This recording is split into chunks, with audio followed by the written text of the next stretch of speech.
ایسے زندہ دل ناظم قسمت سے ملتے ہیں، تو ہماری قسمت بڑی اچھی ہے کہ مولانا قسمت صاحب ہماری اس چیز کی اضافت فرما رہے ہیں۔ الحمدللہ القادر المقتدر القدیر، والصلاة والسلام على السيد البشير النذير وعلى آله وأصحابه وعلى وارث حاله الذين هم بالاقتداء جدير، وبعد فقد قال تبارك وتعالى في محكم تنزيله: أعوذ بالله من الشيطان الرجيم، بسم الله الرحمن الرحيم. إن الله وملائكته يصلون على النبي يا أيها الذين آمنوا صلوا عليه وسلموا تسليما. لبيك اللهم ربي وسعديك، اللهم صل وسلم وبارك على سيدنا وحبيبنا وشفيعنا مولانا محمد وعلى آله وأصحابه وبارك وسلم قدر حسنه وجماله، جاهه وجلاله، جوده ونواله، بره وكماله، وعلى آله ووالد حاله. مخدوم گرامی نگار، خطیب اہل سنت حضرت سید شاہ مظہر چشتی صاحب صلی اللہ تعالیٰ برکاتہ و قدسیہ، اسٹیج پر جلوہ فروز شعراء اسلام، معزز سامعین و حاضرین، اگر مجھے پہلے معلوم ہوتا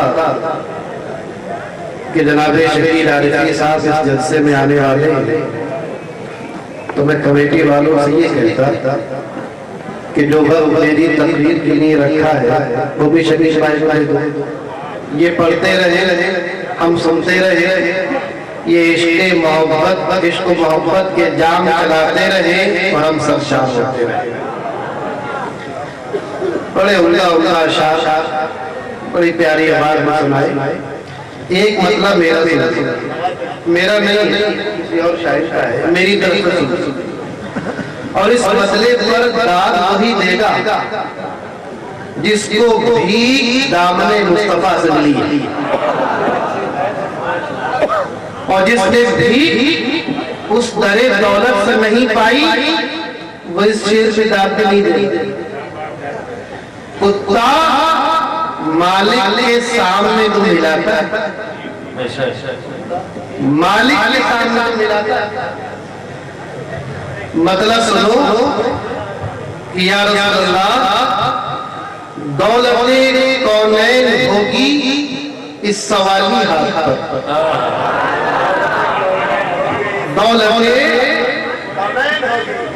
دولت کونین ہوگی یا رسول اللہ، دولت کونین ہوگی اس سوالی ہاتھ پر. آپ خالی ہاتھ رکھتے میرے خالی ہاتھ، اور کچھ نہیں چاہیے.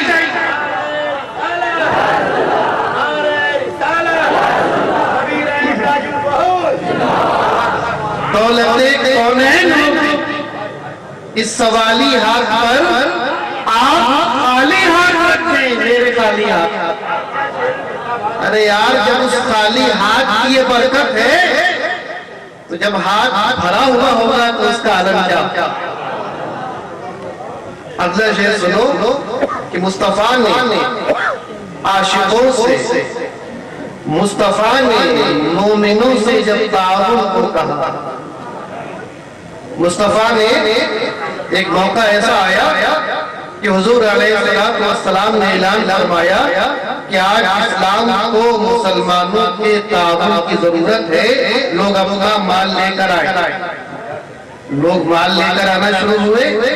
شاعر کہتا ہے کہ مصطفیٰ نے مومنوں سے جب تعاون کو کہا عاشقوں نے جان تک دی بے مثالی حق، عاشقوں نے جان تک دی بے مثالی حق پر، اور دولت کونین ہوگی سوالی حق پر، آپ خالی حق رکھ دیں میرے خالی حق پر۔ اللہم صلی وسلم وبارک علی سیدنا و حبیبنا و شفیعنا مولانا محمد مبارک وسلم۔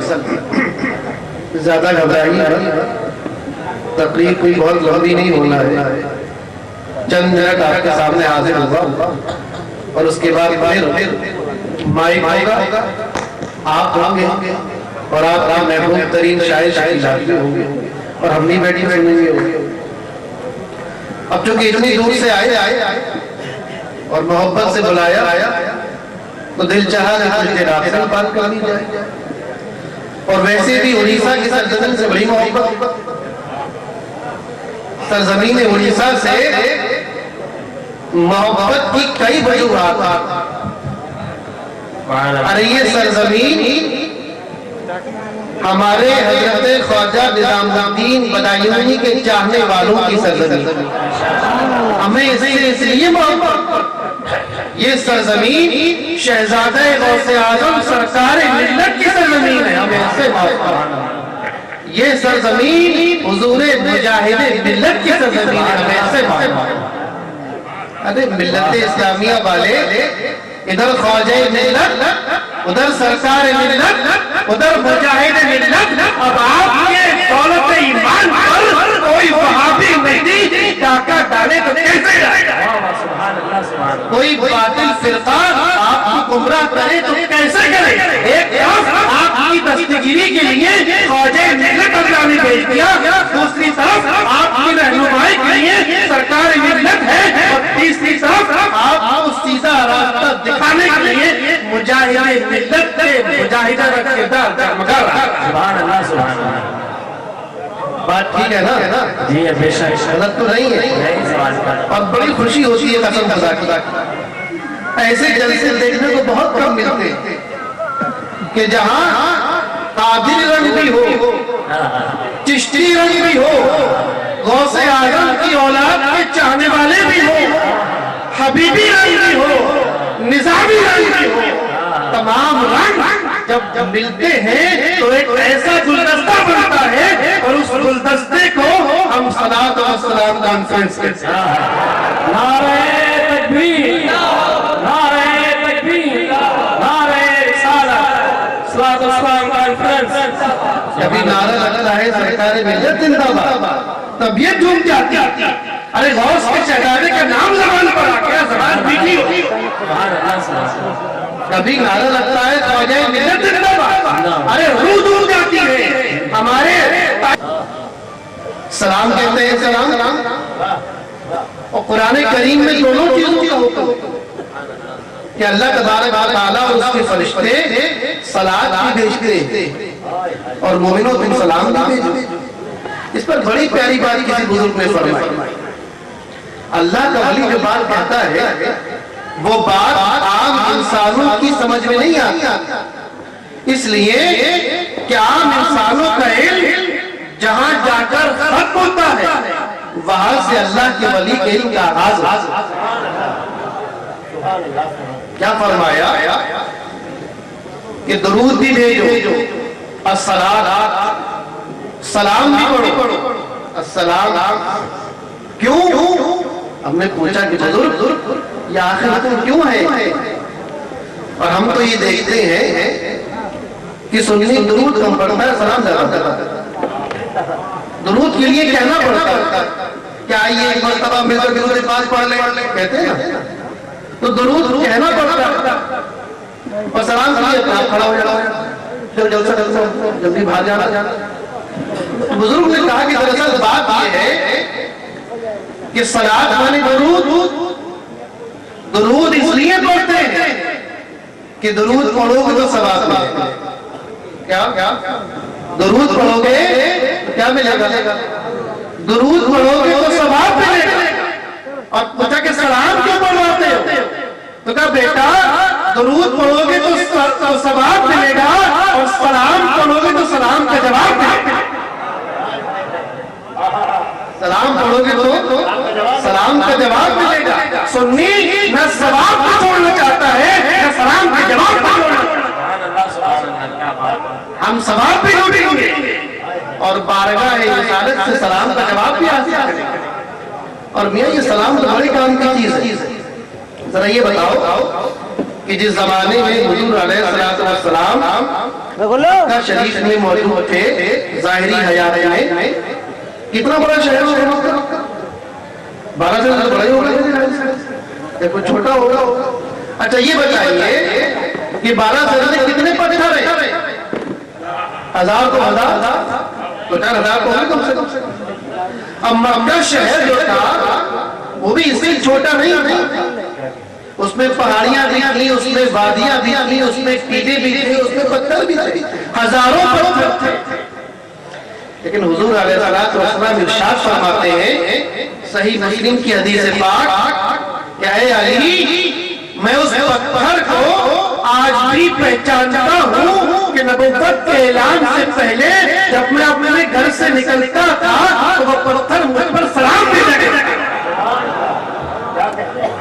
پتہ یہ چلا کہ اگر ایک پتھر, ایک بے جان پتھر جس کو آدمی راہ چلتے ہوئے سڑک سے ٹھوکر مار کر سڑک کے کنارے کر دیا کرتا ہے, اگر وہ بے زبان پتھر حضور علیہ السلام کی بارگاہ میں سلام پیش کرے تو آپ اس کو پہچانتے ہیں. اے بارہ قادریوں, اے نظامیوں, اے حبیبیوں, میرا دل پر ہاتھ رکھ کر جواب دینا کہ جب نگاہ مصطفیٰ اس بے جان پتھر کو پہچانتی ہے تو جب امتی اپنے خلوص محبت کے ساتھ ان کی بارگاہ میں سلام بھیجتا ہوگا تو کیا تمہیں نہیں پہچانا؟ نعرہ تکبیر, نعرہ رسالت. یہ بتائیے کہ قیامت میں تو ہزاروں لاکھوں کروڑوں لوگ ہوں گے, آپ امتی کس طرح پہچانیں گے؟ آپ کے قریب کون ہوگا؟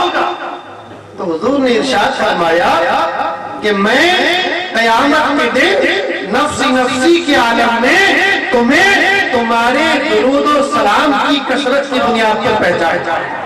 جو جتنا زیادہ صلاۃ و سلام کرتا ہوگا, مجھ پر درود بھیجتا ہوگا, مجھ پر سلام کرتا ہوگا, کل قیامت کے دن مجھ سے اتنا ہی قریب.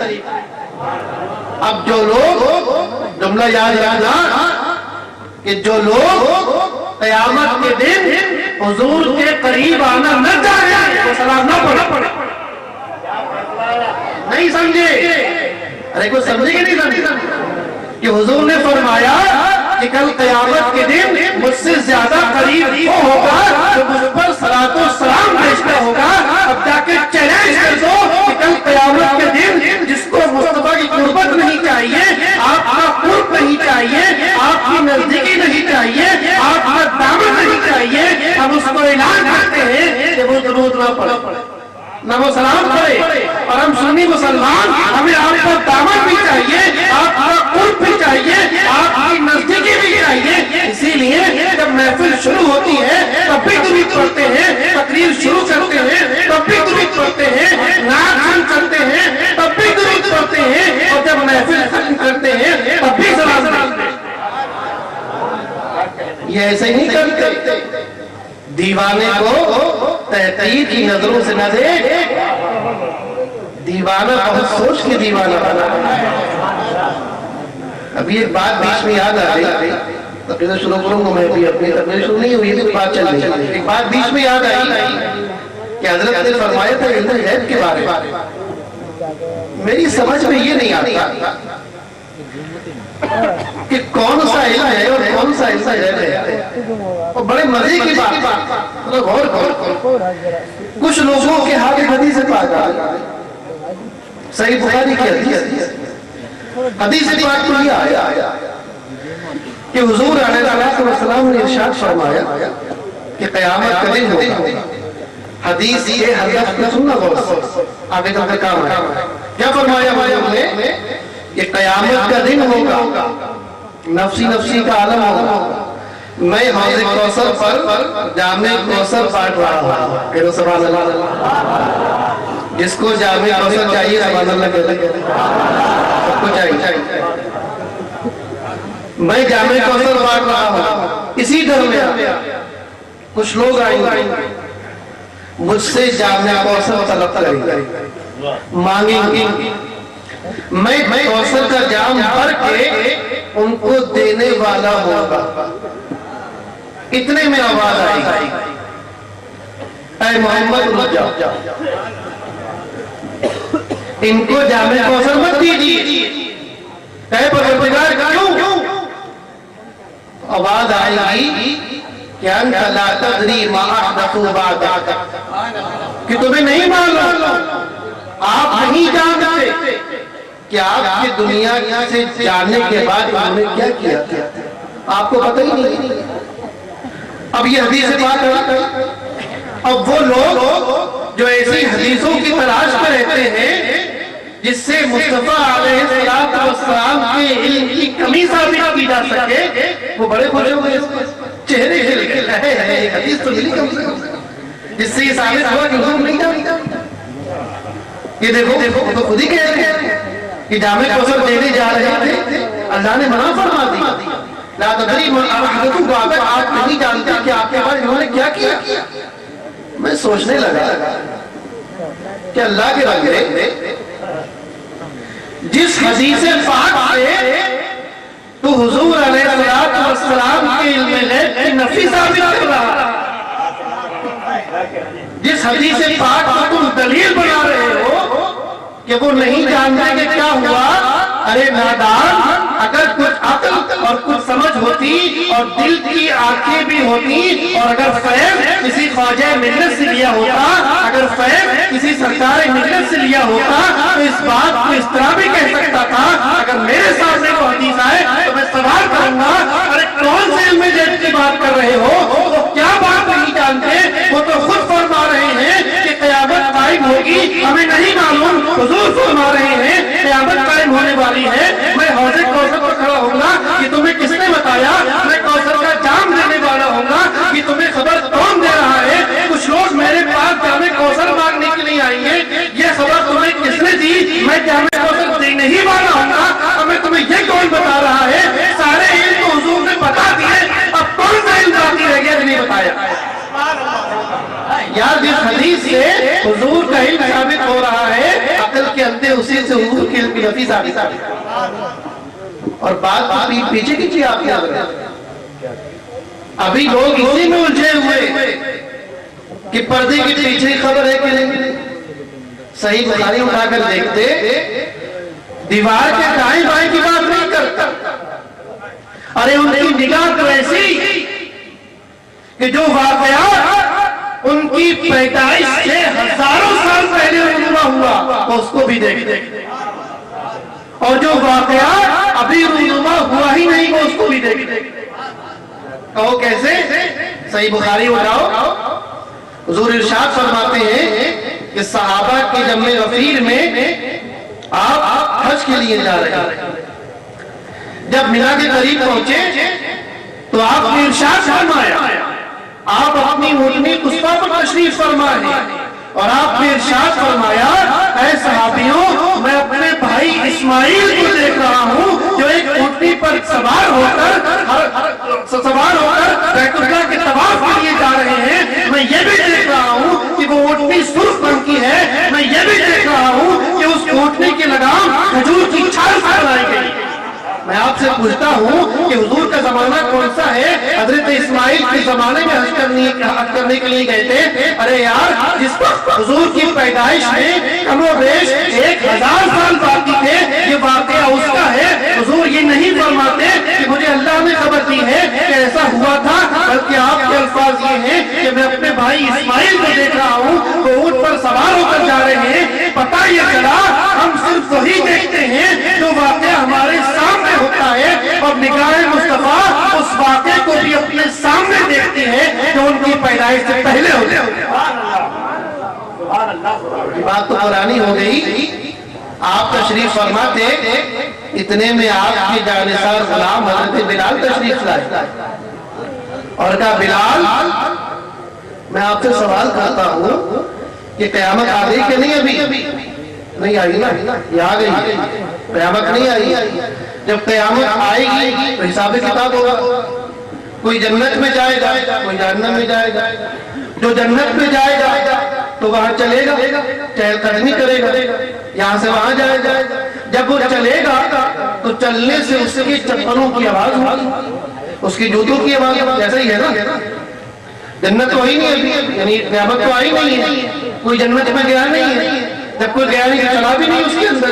حضور ارشاد فرماتے ہیں اے بلال میں نے تمہارے قدموں کی چاپ سنی، ابھی قیامت قائم نہیں ہوئی، بلال جنت کے اندر نہیں گئے، جنت میں چہل قدمی نہیں کی، اور مصطفیٰ کے کان اور آپ کی نگاہیں ایسی ہیں کہ آپ فرماتے ہیں کہ بلال میں جنت میں تمہارے قدموں کی چاپ سنتا۔ تو ہم اور آپ کا تو عالم یہ ہے کہ جو چیز سامنے ہو اس کو دیکھیں، اور اگر پردہ پڑ جائے تو نظر نہ آئے، اور ان کی نگاہ ایسی کہ جو واقعہ 1000 سال پہلے ہو چکا اس کو اپنے سامنے دیکھ رہے ہیں، اور جو واقعہ ہزاروں سال بعد رونما ہونا ہے وہ اس کو بھی دیکھ رہے ہیں۔ یہ نگاہ مصطفیٰ کا، اور یہ بڑا عجیب و غریب خاندان۔ ابھی نعرے لگ رہے تھے شہزادے غوث اعظم، اولاد غوث اعظم، سرکار ملت۔ کیا پیاری بات ہے کہ تیری نسل پاک میں ہے بچہ بچہ نور، اور تو ہے آئینہ نور، تیرا سب خرابہ نور۔ ان سے محبت کی اور کوئی وجہ نہیں، یاد رکھ۔ وہ چاہے شہزادے غوث اعظم ہو، وہ چاہے سرکار ملت ہو، وہ چاہے کوئی اور غوث اعظم کا شہزادہ ہو، کوئی رشتہ داری نہیں ہے ان سے۔ محبت کی وجہ کیا ہے؟ ارے عقیدت کی شمع روشن کیوں کی ہے دل میں؟ نہ دنیاوی مانا دولت چاہیے، نہ دنیا کی کوئی اور چیز چاہیے۔ ہم نے صرف یہ دیکھا کہ اپنے وقت کا خلیفہ حضرت عمر بن عبدالعزیز، کون؟ حضرت عمر بن عبدالعزیز خلیفہ وقت اپنے تخت پر بیٹھے رہے، دربار لگا ہوا۔ اتنی دیر میں دربار میں ایک نوجوان داخل ہوا، اور نوجوان بھی ایسا کہ اس کے چہرے سے نور کی شعائیں پھوٹ رہی۔ قد سبحان اللہ، کوئی عام آدمی نہیں تھا، امام حسین کے شہزادے حضرت فاطمہ کے لال اور ان کے پوتے امام زین العابدین تشریف لائے۔ تیری نسل پاک میں ہے بچہ بچہ نور کا، ہم ان سے محبت کیوں کر رہے ہیں ابھی سمجھ میں آ جائے گا۔ تشریف لائے، اور جیسے ہی خلیفہ وقت حضرت عمر بن عبدالعزیز کی نگاہ امام زین العابدین کے چہرے پر پڑی، آپ تخت سے کھڑے ہو، امام کو اپنے پاس بلایا، تخت پر بیٹھا، خود نیچے بیٹھے۔ درباری دیکھے منظر دیکھ کر کانپ گئے کہ اس سے پہلے تو کبھی ایسا نہ ہوا کہ خلیفہ وقت، بادشاہ وقت اپنا تخت چھوڑ کر زمین پر بیٹھ گیا۔ آخری نوجوان کون ہے؟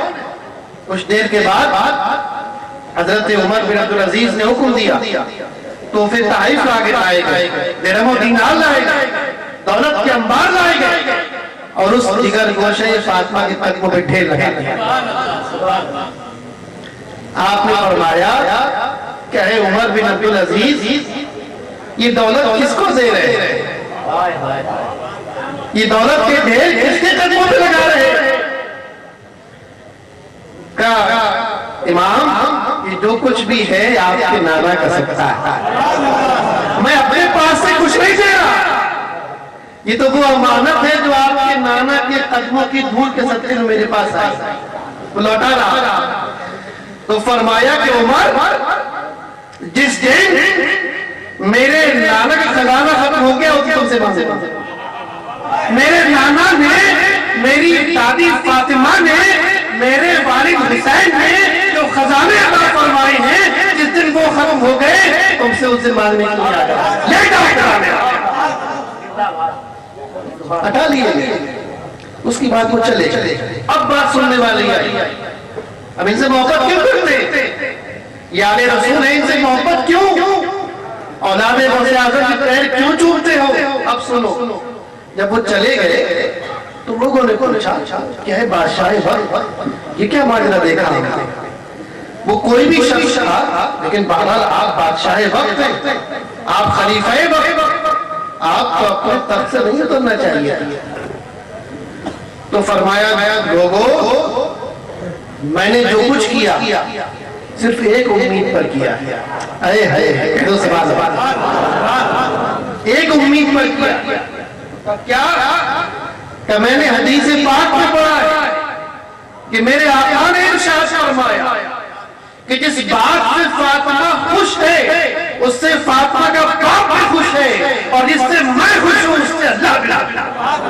اور میں نے امام زین العابدین کو جو عزت دی ہے، جو ان کا احترام کیا ہے، ان کو تخت پر بٹھایا، ان سے مجھے اور کچھ نہیں چاہیے، میں ان کی عزت کروں گا، یہ مجھ سے خوش ہوں گے، جب یہ مجھ سے خوش ہوں گے ان کے باپ حسین مجھ سے خوش ہوں گے، جب حسین مجھ سے خوش ہوں گے ان کی والدہ فاطمہ مجھ سے خوش ہوں گی، اور جب مجھ سے فاطمہ خوش ہوں گی تو فاطمہ کے بابا خوش ہوں گے، اور جس دن فاطمہ کے بابا کو خوش کر لیا اللہ خوش ہو جائے گا۔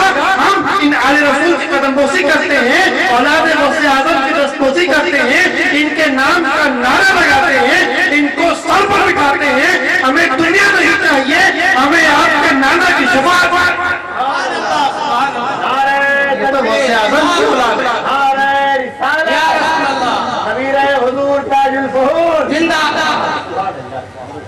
ایک بات اور سنا دوں زین العابدین کی، کیا شان ہے حیدر اللہ کا۔ اسے شاعر نے کہا تھا مولانا کہ ہوتے ہیں جو اللہ کے پیارے بندے ہوتے ہیں، اور ابھی امتحان کر کے دیکھ لو، سرکار ملت کو لے آؤ، بدائیوں سے تاجدار اہل سنت کو لے کے آ جاؤ اور بھیڑ میں بٹھا دو، قسم خدا کی نگاہ اٹھے گی اور گھوم پھر کر سرکار ملت کے چہرے پہ رک جائے گا، تاجدار اہل سنت کے چہرے پہ رک جائے گا۔ کیوں کہ ہوتے ہیں جو اللہ کے پیارے بندے وہ بھیڑ میں پہچان لیے جاتے ہیں، ہوتے ہیں جو اللہ کے پیارے بندے وہ بھیڑ میں پہچان لیے جاتے ہیں۔ ان کے لیے باڈی گارڈ نہیں ہوتے، ان کے لیے بتانے والے نہیں ہوتے کہ یہ غوث اعظم کا شہزادہ ہے، یہ امام حسین کا شہزادہ ہے، یہ لگتے جگرے فاطمہ زہرا ہے۔ ارے ان کا چہرہ اس بات کی گواہی دیتا ہے کہ ان کی نسوں میں حسینی خون دوڑ رہا، غوث اعظم کا خون دوڑ رہا۔ یہی موقع تھا اپنے وقت کا بادشاہ عبد الملک بن مروان، بہت بڑا بادشاہ، بڑا کرو فر کا بادشاہ عبد الملک بن مروان، اس کا بیٹا ہشام حج کرنے کے لیے گیا۔ کیا گیا؟ ہشام حج کرنے کے لیے گیا۔ ہشام کون تھا؟ بادشاہ کا بیٹا، شہزادہ، دنیاوی بادشاہ کا شہزادہ، حج کرنے گیا۔ اب جو لوگ حج پر جائیں گے دیکھتے ہیں کتنی بھیڑ ہوتی ہے۔ اب ہشام کے ساتھ اس کے باڈی گارڈ بھی تھے، اس کے امیر اور وزیر بھی تھے، اس کے حالی موالی بھی تھے۔ لاؤ سے پہنچا، لیکن وہ تو اللہ کا گھر ہے، وہاں سب برابر، سب سفید کپڑوں کے اندر، احرام کے کپڑے طواف کر رہے۔ اب اس کو یہ احساس ہوا کہ میں بادشاہ وقت کا بیٹا ہوں، مجھے کوئی نہیں پوچھتا، جہاں جاتا ہوں دھکے کھاتے، لوگ راستہ نہیں دیتے، حالی موالی راستہ بناتے ہیں، لوگ پھر سامنے آ جاتے ہیں۔ اس کو بڑا برا لگا، یار میں بادشاہ وقت کا بیٹا ہشام بن عبد الملک، اور میری کوئی اوقات، لوگ مجھے پہچانتے ہیں، لوگ بتا رہے ہیں تبھی راستہ نہیں دے رہے، دھکے کھاتا۔ پھر آخر کا تھک ہار کر ایک طرف کھڑا ہوا کہ ذرا بھیڑ کم ہو جائے تو دبا سکوں۔ وہ کھڑا ہوا تھا اور اس کے ساتھ اس کے سارے امیر، وزیر، بڑے بڑے لوگ، باڈی گارڈ سب موجود تھے۔ اسی درمیان وہ مجمع جو شور پکار مچا رہا تھا، کوئی تکبیر کہہ رہا ہے، کوئی کلمہ پڑھ رہا ہے، کوئی کچھ کر رہا ہے، کوئی کچھ کر رہا ہے، اچانک مجمع پر سکوت طاری ہو گیا، سناٹا طاری۔ لوگوں نے کیا ہوا؟ جب نگاہیں اٹھی تو دیکھا وہی جگر گوشے فاطمہ زہرا شہزادہ حسین امام زین العابدین تشریف لا رہے ہیں۔ نوجوان، تاریخ بتاتی ہے کہ وہ شہزادہ امام حسین نہ ان کے ساتھ کوئی باڈی گارڈ تھا، نہ ان کے ساتھ کوئی ان کا تعارف کرانے والا تھا، نہ ان کے ساتھ ان کے حالی موالی تھے۔ وہ تنے تنہا مطاف کے اندر طواف کرنے کے لیے داخل ہوئے۔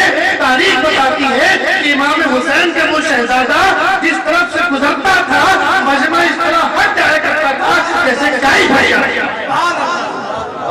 میں پوچھنے لگا کہ اے مورخ، تو نے یہ تو لکھ دیا کہ مجمع وہاں سے ہٹ جایا کرتا تھا، امام زین العابدین کو راستہ دے دیا کرتا تھا، لیکن یہ بھی تو بتا کہ آخر لوگ پہچانتے کیسے تھے، ان کو معلوم کیسے ہوا کہ آنے والا نوجوان کوئی اور نہیں فاطمہ زہرا کے رکھ لے؟ تو مورخ جواب دے گا کہ ارے نادان، یہ بھی کوئی پوچھنے کی بات ہے، ان کی رگوں میں وہ خون دوڑ رہا ہے کہ اگر اس کا پسینہ کسی دلہن کے لگا دیا جائے تو 7 خوشبو تک اس دلہن کی اولاد سے خوشبو آیا کرتی ہے، تو ان کے لگے جدھر سے گزرتے ہوں گے ان کے بدن کی خوشبو یہ پتا دیتی ہوتی ہے کس کی اولاد ہے۔